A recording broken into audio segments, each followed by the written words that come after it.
Okay, I want to congratulate you. My God, you did a great job on this. And I want to ask you, when did it really hit you that this was such a huge deal? After I finished shooting it, to be honest. I think when it really hit was at this thing called Comic-Con in San Diego. This is kind of fantasy enthusiasts thing. And I literally had no idea. I'd seen stuff on the internet and stuff, but walking into a room where they just projected the word Twilight and 7,000 people just screamed, like, just could not stop screaming. Mm. I remember standing backstage thinking like, what? Like, and being terrified as I was walking up and just thinking like, I had no idea this was coming at all. Thousands of people slept out for that. I know. Yeah.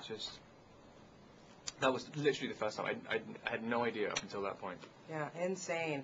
Yeah. And then you take on this role, and I just want to know how you found your inner vampire.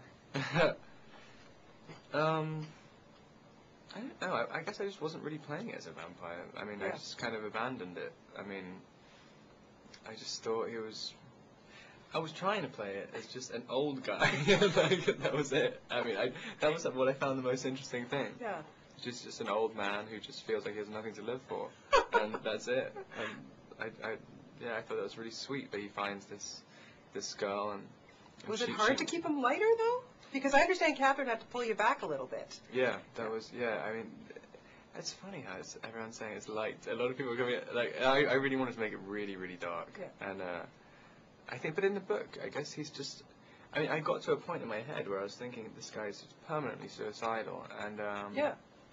And, but in the book, he isn't really, he's kind of making these little quips, like he drives around his Aston Martin, he's very suave and confident. And there are little moments where he's really depressed, but I want him to play him depressed the entire time, even at the end, just one note the whole way through the movie. Yeah. But yeah, I guess it's easier to, when you go into work and you can kind of be lighter. Like, it's just not so much of a stress all the time. When did you know you clicked with Kristen? I guess in the audition. That was the reason I wanted to do it. Just kind of, I mean, I had no idea what it was. I had no idea really how to play it or anything. I had not even a real interest in the script, to be honest. And then I went in, and whatever happened in the audition, I mean, I just had felt some sort of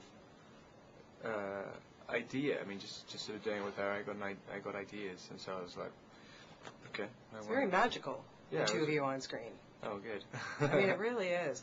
Living up to these books and playing Edward, it's a big deal. I mean, like we said earlier, there's tons and tons of fans. And he's described in the book as, he's so beautiful, it kind of hurts to look at him. When you look in the mirror, does it hurt? It does hurt, but not for that reason. It really hurt this morning. I was like, oh, my head. But living up, that's pretty, that's a tough description to live up to, huh? It is. I mean, that's what, I got sent the book about 5 months before the audition, and they were saying, read it and do a tape in London and send it. And add to the thing about saying it hurts to look at him. Last year I was really fat as well, so it's like I was just kind of like, why are you even bothering to ask me to read this thing?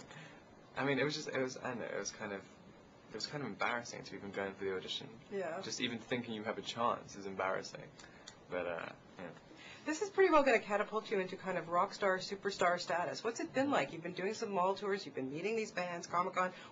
How do you control this? How do you feel about all of this?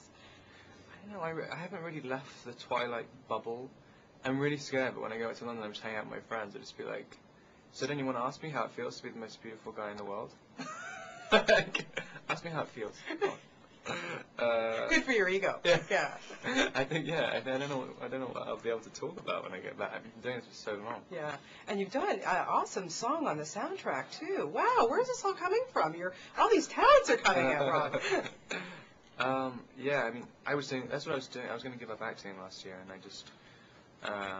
I was doing music, and the song was just one of the songs I wrote with a friend of mine last year, just in my little apartment in London, and then Catherine had a CD of stuff I recorded on my computer, and it was I wasn't intending to release them or anything. It was just, I think Nikki Reed gave the CD to her, and she just put it in the cut, and I didn't even think about it. There wasn't even as much hype then. And I didn't even think it would be on the soundtrack. I just thought, yeah, okay. Well, congratulations to you. Like I say, you've Thank done you. a spectacular job. Can't wait for the next one. Hold you to it. Congratulations. Great Thanks a lot. meeting you.